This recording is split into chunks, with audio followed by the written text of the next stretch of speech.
Everyone, how's it going? So I'm here to do the BookTube Watching Tag. I was tagged in this once again by Steve Donahue, and this was originally created by Harriet Rosie, and I will leave links to both of their videos. So it is a bunch of questions about your watching habits on BookTube. So I'll just get right to the questions. Number one is, how many channels are you subscribed to? For me, that is 237.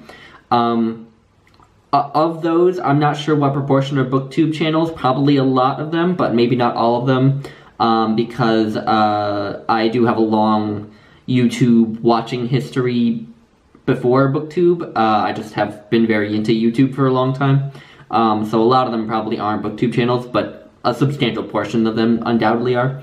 And also, in my case, probably only between 10 and 20 are channels that I actually watch regularly. There are a lot of channels that I find and, watch one video by and like that video, and so I subscribe, but then I kind of just don't keep watching. Sometimes I only really like the one video, and that's it. And I also just have a hard time getting into new things. I tend to be a person who likes his comfort zone and just finds what he likes and sticks with it. And I'm like that with BookTube channels, I'm like that with TV shows. I'm like it with books too. So yeah, a very small number of those 237 channels are probably channels that I actually watch a lot. But anyway, there it is. Number two, when do you normally watch BookTube? I watch it in the mornings when I'm drinking my coffee, and if I eat breakfast. I'm not a big breakfast person, but if I am eating breakfast that morning, then I will watch BookTube while I'm eating breakfast as well. And then I will watch it while I am eating dinner too, in the evenings, and I'll take breaks while I'm reading to watch BookTube sometimes. And also I'll turn it on sometimes while I, if I'm like folding laundry, or if I'm doing dishes, I'll put headphones in and listen to BookTube. So yeah, I usually watch it while I'm doing other things. Number three, how do you balance BookTube watching, reading, and making your own videos? Well, the reading always comes first. So the way I get all of my reading done, how I fit my reading into my life, basically, is that I have a specific number of pages that I read per day. And usually it's somewhere between 20 and 30. If I'm in classes, it'll be between 20 and 30. But it depends. It can vary based on how difficult the book is that I'm reading. If it's a dense work of nonfiction, it'll be maybe as low as 10. If it's something super easy to read, it might be as high as 50. But anyway, I have a specific number of pages to read per day, and I just get those pages read whenever I can, basically. Sometimes I split them between reading in the morning and reading in the evening. Sometimes I read them all in the evening. Most of the time I read them all in the evening when I get home from classes. But sometimes I will squeeze in a few pages during the day, not usually, but sometimes. But anyway, I just have those specific number of pages to read, and I get it done, and sometimes I'm compelled to read more, but often I will just set it aside and do other things. In terms of BookTube watching, like I said, I do it while I'm eating, while I'm working or something, and so basically I'm fitting it in when I'm not reading, because I'm not reading, obviously, while I'm eating or drinking or while I am doing my dishes or something. And then making my videos, I squeeze them in on the weekends, is how I find the time for that, where it's pretty easy for me to find time. But that being said, the making videos does always come last. I get done with everything else that needs doing before I record videos on the weekends. So that is how I do it.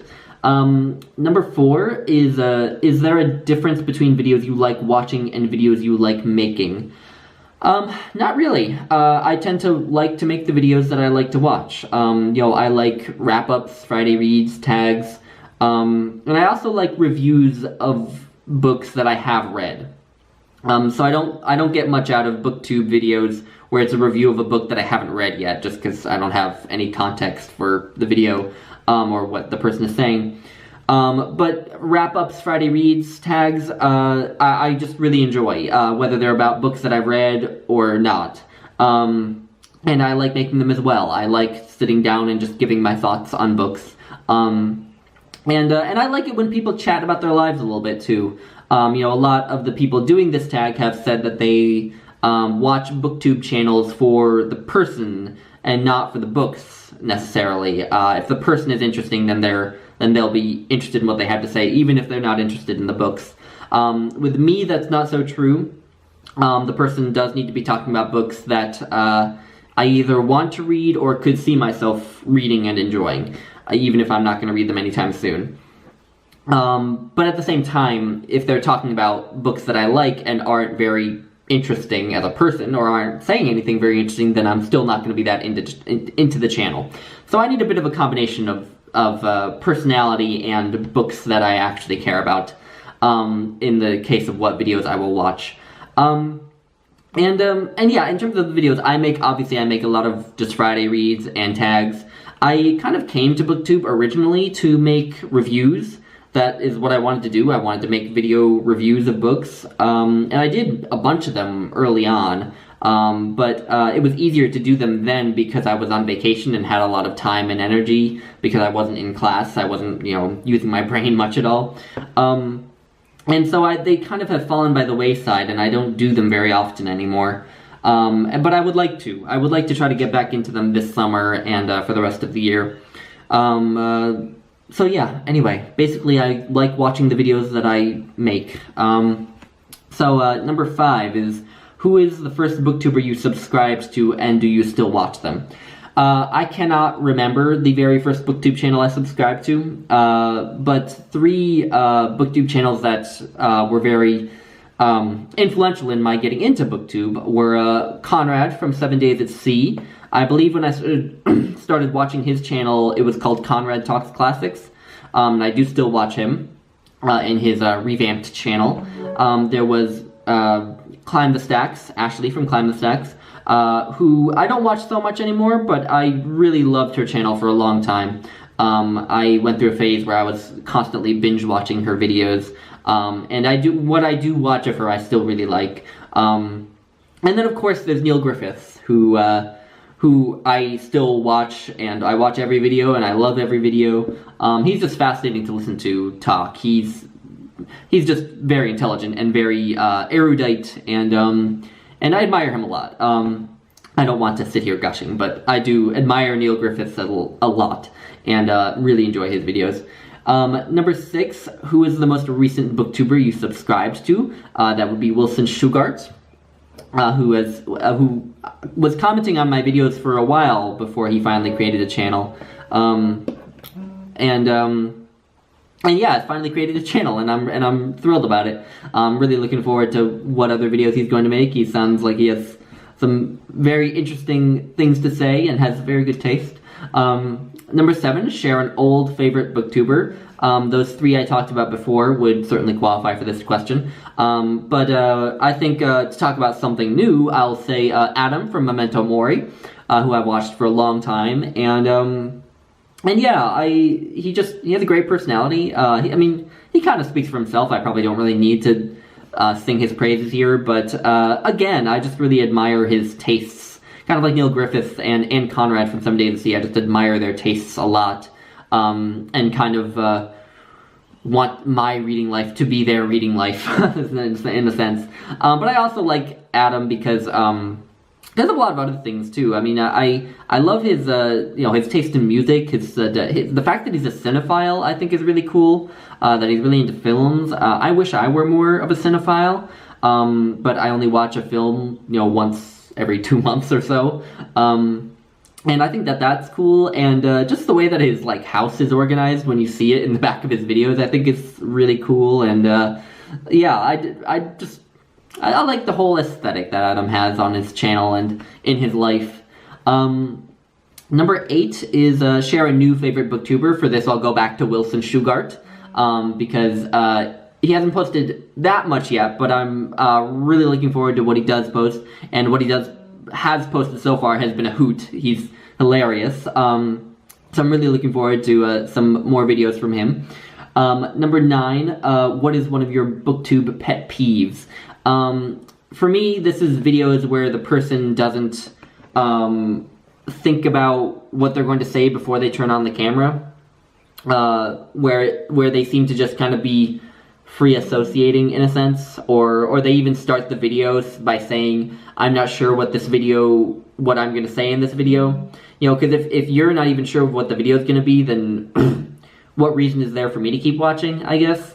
It just seems like a bit of a waste of time, and I don't know, it just irritates me to come along to a video that someone thinks people will want to watch where they haven't even thought about what they're going to say yet. There are exceptions to that, though, I will add. Going back to, like, Neil Griffiths, or Conrad. Conrad just recently did a video where he kind of free associated some. But, you know, in their cases, you know, I kind of trust that with those two, their free associating is going to be just as interesting as if they'd had something specifically planned out. You know, Neil Griffiths will make videos where he will start out talking about one thing and then end on something completely different, or something that's only tangentially related. But I'm happy to listen to him do that because, you know, he usually says something interesting anyway. But if I come across a channel, you know, a new channel or a channel that I don't know well, and they post a video like that, then what reason do I have to think that I will get anything out of listening to this video where they don't even know what the video is going to be ahead of time? So anyway, that is my long-winded BookTube pet peeve. And then number 10, what have you learned from watching other BookTubers? Basically, I've learned how to talk about books. I didn't really know how to talk about books before I watched or started my BookTube channel. You know, I would have a few thoughts on a book maybe at the end and be able to talk about them, but, you know, just in terms of forming my thoughts into a narrative and being able to present them in a way that would be comprehensible to someone who's a complete stranger, basically I learned how to do that on BookTube. Yeah, that's been great, obviously. Yeah, anyway. And number 11 is optional, but it says tag some of your favorite booktubers. I am going to go ahead and tag BiblioAtlas if she hasn't already done this tag. Yeah, anyway, thank you all for watching. Bye, guys.